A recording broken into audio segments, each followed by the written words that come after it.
Aujourd'hui, quand on parle d'un État juif, c'est d'Israël qu'il s'agit. Mais ce n'est pas le seul État juif de l'histoire. À la recherche d'un havre de paix, les Juifs ont construit des États un peu partout, de l'Arabie antique aux chutes du Niagara. Évidemment, aucun n'a réussi à s'imposer. Quels sont donc les 6 endroits qui ont failli devenir l'État juif, et pourquoi ont-ils tous échoué?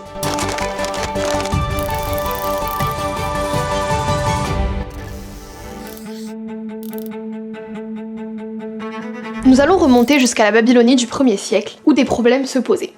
Les dirigeants locaux ne faisaient pas du bon travail. Deux frères juifs, Anilos et Azinos, ont donc pris les choses en main. Soutenus par un groupe de jeunes juifs, les frères ont commencé à prendre le contrôle de villes et à exiger un tribut. On aurait pu penser qu'ils auraient des ennuis avec le roi pour ça, n'est-ce pas? Mais ce n'est pas ce qui s'est passé. Au contraire, le roi a décidé d'utiliser les frères pour envoyer un message à ses gouverneurs rebelles. Il a officiellement nommé les frères souverains sur tout le territoire qu'ils avaient conquis. Tout a changé quand un nouveau général est arrivé en ville. Car ce général avait une femme, Anilos l'aimait bien. Alors Anilos a forcé le général à se battre et l'a fait tuer pour pouvoir épouser la femme de ce dernier. Mais il y avait un problème. Je veux dire, en dehors du fait que la relation d'Anilos était basée sur, vous savez, le meurtre, sa nouvelle femme n'était pas juive. En fait, elle adorait les idoles. Et les juifs qui vivaient sur le territoire d'Anilos n'étaient pas vraiment ravis de la tournure des événements. En fait, Azinos lui-même était assez déçu par son frère. Lorsqu'il a fait remarquer que le paganisme était, vous savez, une sorte d'interdiction dans le judaïsme, sa nouvelle belle-sœur l'a empoisonné.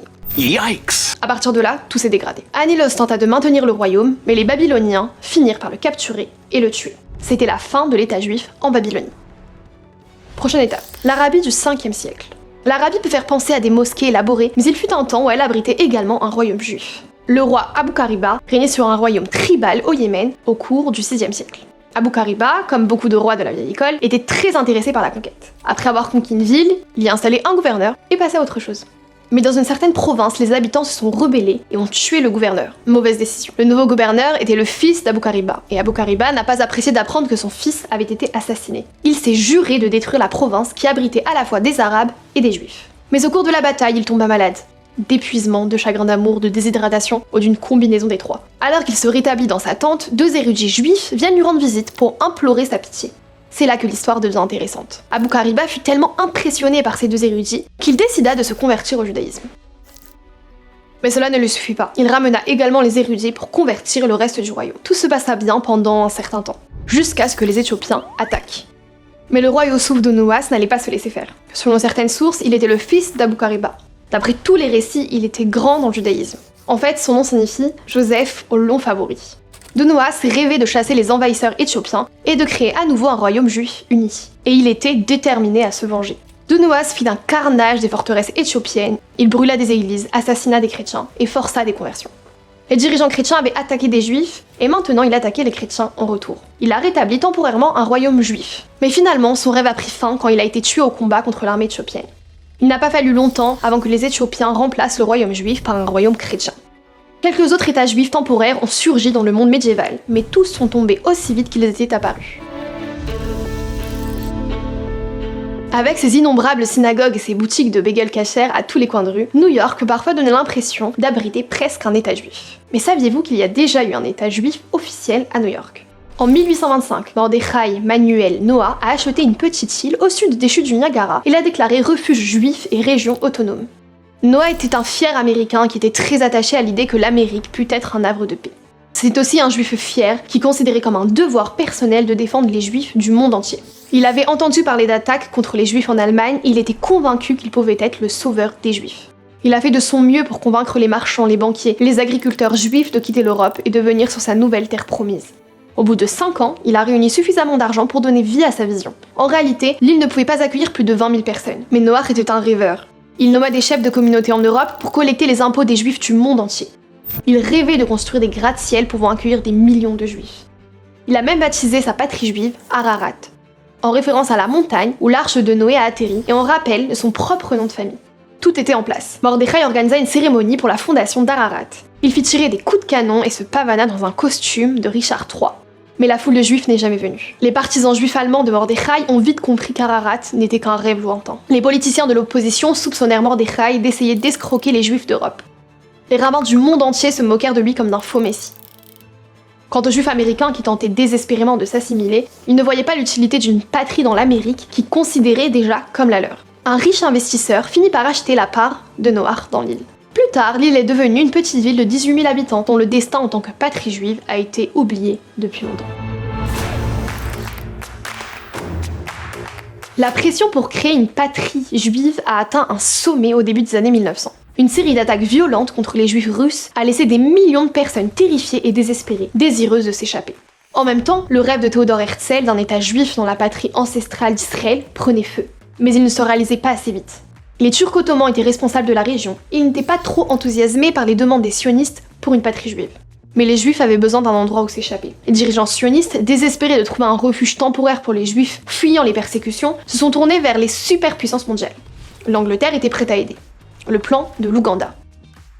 Les Britanniques avaient essayé de convaincre des colons européens d'établir un territoire en Afrique orientale, mais personne n'était intéressé. Les dirigeants britanniques l'ont donc offert à Herzl.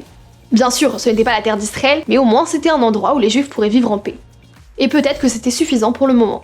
Les dirigeants sionistes s'étaient forgés beaucoup d'opinions à propos de ce plan. Certains ont estimé que le plan ougandais saboterait leur chance d'établir un État juif sur la terre d'Israël. Et le pays était dangereux, rempli de lions et d'animaux sauvages. En outre, les Maasai n'étaient pas trop enthousiasmés par la possibilité de voir des colons européens arriver. D'un autre côté, quelle autre option avaient-ils? C'était une question de vie ou de mort. Après beaucoup de débats, les sionistes ont rejeté la proposition. C'était la terre d'Israël ou rien. Et s'ils devaient attendre plus longtemps pour que ce rêve se réalise, alors ils attendraient. Dans les années 1920, le président soviétique a réalisé qu'il pouvait faire d'une pierre deux coups. Il pouvait expédier les juifs de son pays et renforcer sa frontière avec la Chine. Bienvenue à Birobidzhan. Birobidzhan était une région reculée et marécageuse de la Sibérie où très peu de gens voulaient vivre. Mais Kalénine a trouvé un moyen de transformer cette région en un territoire à vocation socialiste. Il l'appellerait la région autonome juive. Les juifs travailleraient la terre et deviendraient une partie productive de la société soviétique. Pour beaucoup de juifs, le plan ne semblait pas si mauvais. Il s'agissait d'une terre qu'ils pouvaient se tailler eux-mêmes, c'était un pas vers l'autodétermination. Beaucoup étaient prêts à accepter cette offre. En 1928, la région a été désignée comme colonie agricole juive, et les 650 premiers juifs sont arrivés au printemps. Mais la moitié d'entre eux ont déserté. La majeure partie du Birobidzhan n'était plus qu'un terrain vague. Les quelques zones habitables abritaient déjà une population hostile qui considérait les juifs comme des envahisseurs. Malgré tout, les dirigeants soviétiques poursuivirent leur action et désignèrent la région comme région autonome juive en 1934, donnant officiellement aux juifs une nationalité soviétique normale, au même titre que les autres nationalités soviétiques. L'État a payé les billets aller simple pour le Birobidzhan et environ 1500 juifs ont fait le déplacement. Au milieu des années 1930, Birobidzhan est devenu un centre de la culture juive. Le yiddish résonnait dans les rues. Il y avait un théâtre Sholem Aleichem et même un journal yiddish. Mais tout ça prit fin brutalement en 1936 lorsque Staline s'est déchaîné dans l'Union soviétique. Il jeta les dirigeants de la ville de Birobidzhan dans des camps de travail, ainsi que tous ceux qu'il considérait comme une menace. Après la Seconde Guerre mondiale, le Birobidzhan est redevenu un lieu d'accueil temporaire pour les juifs, en particulier pour les survivants de l'Holocauste à la recherche d'un foyer. Malheureusement, l'histoire n'a pas tardé à se répéter, et Staline a recommencé à emprisonner et à faire disparaître les juifs de Birobidzhan. Aujourd'hui, la région porte toujours techniquement le nom de région autonome juive, mais il ne reste plus qu'environ 3000 juifs. Avant que les nazis ne proposent leur solution finale à la question juive, ils ont élaboré un autre plan. Déporter tous les juifs dans une partie éloignée de la Pologne. Ce serait un état juif, sous administration allemande bien sûr, et les juifs travailleraient, c'est-à-dire qu'ils serviraient l'effort de guerre allemand. Les dirigeants SS ont accepté le plan, envoyant plus de 95 000 juifs à Lublin, où beaucoup sont morts de faim et du typhus. D'autres ont été envoyés dans des camps de travail forcés. Finalement, lorsque les nazis se sont tournés vers leur objectif ultime de génocide, le plan a été annulé et le district de Lublin est devenu une partie du complexe du camp de concentration de Majdanek. Au moment où les nazis lancent l'idée de transférer les juifs à Lublin, la France réfléchit à la manière de se débarrasser de ces juifs. L'Allemagne et la France veulent toutes deux que leurs juifs soient éloignés. Un fonctionnaire français propose la colonie de Madagascar. L'idée n'est pas nouvelle, les dirigeants européens l'ont suggérée depuis la Première Guerre mondiale. Le gouvernement polonais a même envoyé une commission pour explorer cette possibilité en 1937. Les nazis aussi. Adolf Eichmann a même préparé un rapport sur ce plan potentiel. Il se présentait comme suit. Les nazis déplaceraient de force 4 millions de juifs à Madagascar sur une période de 4 ans, soit 1 million de juifs par an. Leurs biens seraient bien sûr saisis pour financer le plan. Les SS gouverneraient l'île comme un état policier, un peu comme un gigantesque ghetto juif. Beaucoup de juifs mourraient probablement, mais ce n'était pas grave. Les nazis auraient déjà atteint leur objectif, débarrasser l'Europe de ces derniers juifs. Ich erinnerte mich damals, dass selbst Herzl in seinem Buche, obwohl schwer von Palästina abgehend, sich mit einer Notlösung Madagaskar vorübergehend einverstanden erklärt hat, trotz der Schwierigkeiten innerhalb seiner eigenen zionistischen Kreise.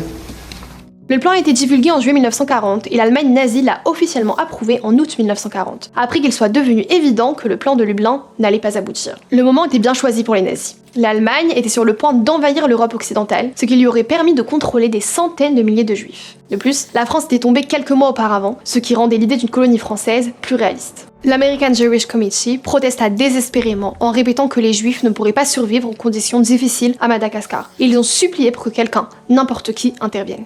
En fin de compte, ça n'avait plus d'importance. Les nazis étaient déjà passés au pire, la solution finale. C'est un peu déprimant, non? Il semblerait que les seules personnes qui peuvent créer un État juif sont les juifs eux-mêmes. Mais il n'y a qu'un seul endroit où l'effort s'est maintenu. Et c'est parce que c'est le seul endroit auquel nous aspirons depuis des millénaires. C'est le seul endroit vers lequel nous dirigeons nos prières. Le seul endroit où la terre est parsemée d'anciens objets juifs. Et c'est la seule patrie juive dont nous ayons besoin.